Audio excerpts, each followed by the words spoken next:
Car ಹಾಗೂ tractor ನಡುವೆ ಡಿಕ್ಕಿ ಸಂಭವಿಸಿ ಓರ್ವ ಗಂಭೀರ ಗಾಯಗೊಂಡ ಘಟನೆ ಮಂಗಳೂರು-ಬೆಂಗಳೂರು ರಾಷ್ಟ್ರೀಯ ಹೆದ್ದಾರಿ 75ರ ಪೆರಿಯ ಶಾಂತಿ ಸಮೀಪದ ಪರಕ್ಕಳ ಸೇತುವೆ ಬಳಿ ನಡೆದಿದೆ.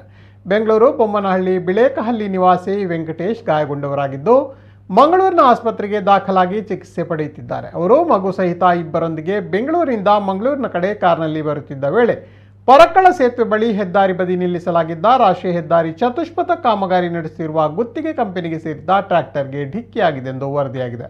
ಘಟನೆಯಲ್ಲಿ ವೆಂಕಟೇಶ್ ಗಂಭೀರ ಗಾಯಗೊಂಡಿದ್ದು ಉಳಿದವರು ಅಪಾಯದಿಂದ ಪಾರಾಗಿದ್ದಾರೆ. ಘಟನಾ ಸ್ಥಳಕ್ಕೆ ಬೆಳ್ತಂಗಡಿ ಟ್ರಾಫಿಕ್ ಪೊಲೀಸರು ಭೇಟಿ ನೀಡಿ ಪರಿಶೀಲನೆಯನ್ನ ನಡೆಸಿದರು.